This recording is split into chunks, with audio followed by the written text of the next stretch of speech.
Now imagine just how much room you occupy within the glorious vastness of the universe.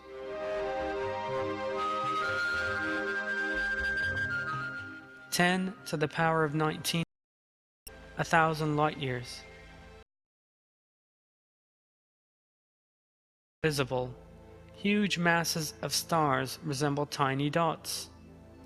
After the Big Bang, only hydrogen and atoms in the universe.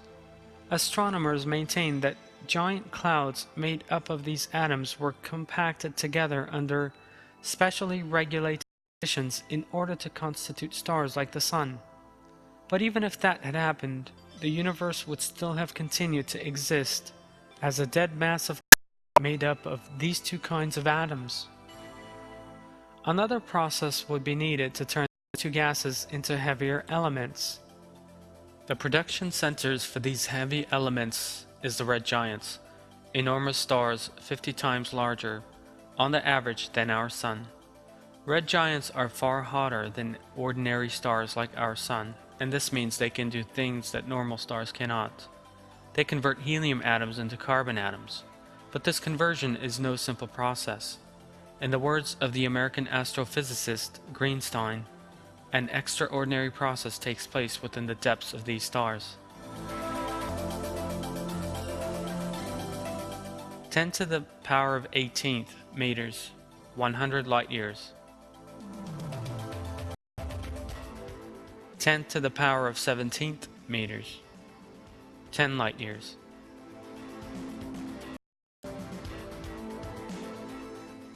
Astronomers use the term supernova to describe the fragmentation of a star in the form of an explosion. A giant star is destroyed in a terrifying explosion, and the matter it contains is flung far and wide at an enormous speed.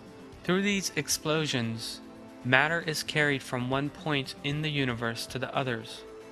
The stellar remains flung out as a result of explosions represent the raw material for the construction of new stars, solar systems, planets, and asteroids as they combine together elsewhere in the universe.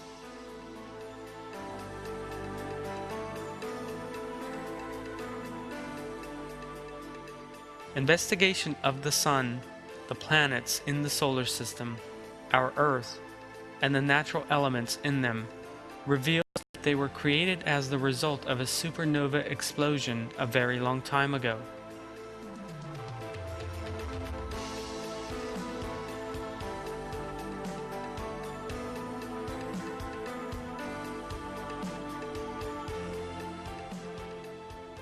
Iron is the main constituent of asteroids and meteors. Space is full of this cooled iron. Examination of meteors that enter the Earth's atmosphere and eventually fall to the force of gravity, that they are to an extent made up of iron. In his book, Nature's Destiny, Michael Detton writes, "The distances between supernova, and indeed between all stars, is critical for other reasons. The distance between stars in our distance was much less, planetary orbits would be destabilized. If it was much more, then the debris thrown out by a supernova would be so diffusely distributed that planetary systems probably. If the cosmos is to be a home for life, then the spreading of the supernova must occur at a very precise rate, and indeed between all stars must be very close to the actual observed. The ratio of supernovas distances are just two more of the fine-tuned details of this miraculous universe. Examining deeper the universe, the arrangements we see is 10 to the power of 16th meters, 1 light year. When we look at the universe in rather more detail, we encounter an order in a constant state of growth and based on the most delicate balances.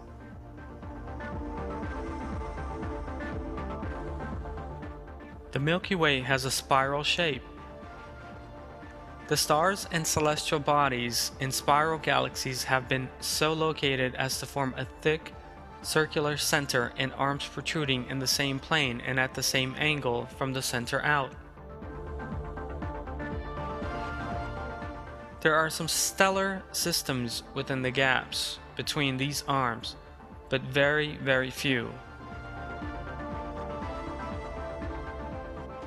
Our solar system is one of those between such spiral arms.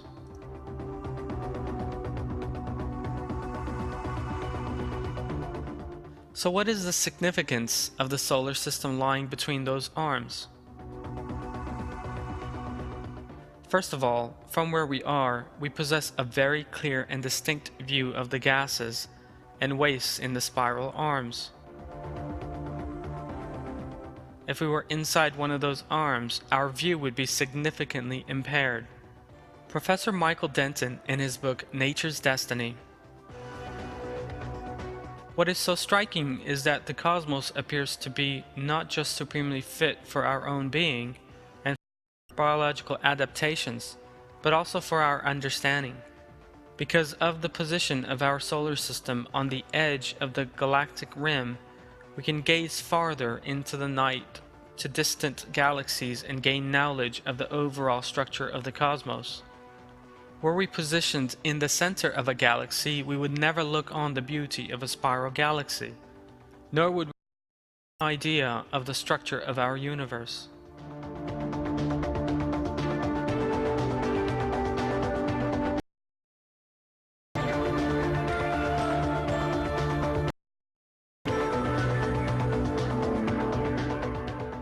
As Michael Denton says, the universe possesses just the right features to meet our needs. The noteworthy point here is that our solar system lies at the edge of the galactic arm, rather than at the center of the Milky Way.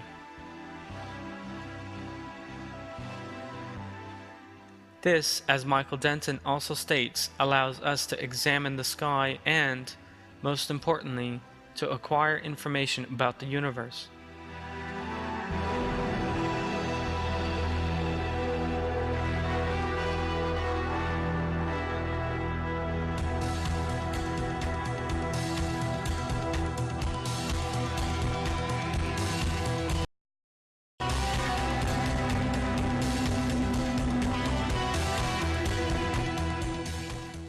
Our Lord has specially revealed the location of the solar system within the Milky Way.